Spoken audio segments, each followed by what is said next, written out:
പാലക്കാട് ചിറ്റൂരിൽ ക്ഷേത്രക്കുളത്തിൽ ഇരട്ട സഹോദരങ്ങൾ മുങ്ങി മരിച്ചു. ചിറ്റൂർ സ്വദേശിയായ കാശി വിശ്വനാഥന്റെ കുട്ടികളായ രാമനും ലക്ഷ്മണനുമാണ് മരിച്ചത്. ഇന്നലെ മുതൽ ഇരുവരെയും കാണാനില്ലായിരുന്നു. ഇന്ന് രാത്രി മുഴുവൻ നടത്തിയ തെരച്ചിൽ ഇന്ന് രാവിലെ ആണ് ഈ ക്ഷേത്രക്കുളത്തിൽ കുട്ടികളെ മരിച്ച നിലയിൽ കണ്ടെത്തിയത്. അമ്പലത്തിൽ പൂജ ചെയ്യുന്ന ഈ കുട്ടിയാണ്. ഒരു കുട്ടി, ഇത് ടിൻസാണ്. അതിലൊരു കുട്ടിയാണ് പൂജ ചെയ്യുന്നത്. അത് കഴിഞ്ഞ ശേഷമാണ് ഇങ്ങടിക്ക് വന്നിരിക്കുന്നത്. അവരച്ഛൻ തട്ടുകടയിട്ടിരിക്കുകയാണ്. അപ്പോൾ അയാളും കച്ചവടം നടന്നിരിക്കുക. അയാൾക്ക് അറിഞ്ഞിട്ടില്ല.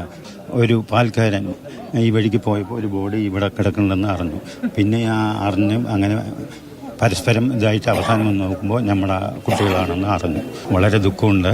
ഇനിയൊരു പെൺകുട്ടിയുണ്ട്. അയാൾക്ക് വളരെ സാധു കുടുംബത്തിലുള്ള കുട്ടികളാണ്. പക്ഷേ ഒരു ദുസ്വഭാവമില്ല, ഒരു ഇതുമില്ല.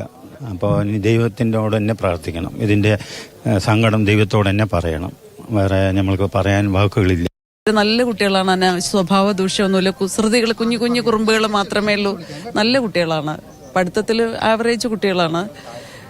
അവര് അങ്ങനെ അത്ര എക്സ്ട്രാ കുറുമ്പ് കാണിച്ച് വിളച്ചിൽ കാണിക്കുന്ന കുട്ടികളൊന്നും അല്ല. ഞങ്ങൾ പ്രതീക്ഷിച്ചില്ല ഇങ്ങനൊരു സംഭവം. ഞങ്ങൾ ഇന്നലെ 10 മണി വരെ കലോത്സവ വേദിയിലായിരുന്നു. നല്ല സമ്മാനം അടിച്ച, ആദ്യമായിട്ട് ചരിത്രത്തിൽ ആദ്യമായി കലാമേളയിൽ സമ്മാനം അടിച്ചതിന്റെ സന്തോഷത്തിലായിരുന്നു. അപ്പം ഞങ്ങളുടെ കുഞ്ഞുങ്ങളിവിടെ ഇങ്ങനെ ഒരു അവസ്ഥയിലാണ്.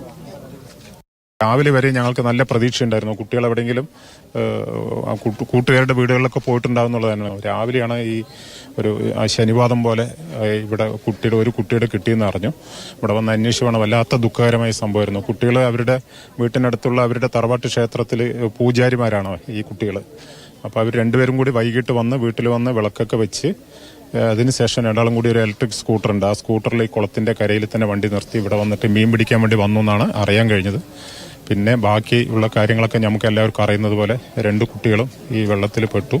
നീന്താൻ അറിയില്ല എന്നുള്ളതാണ് അറിയാൻ സാധിച്ചത്.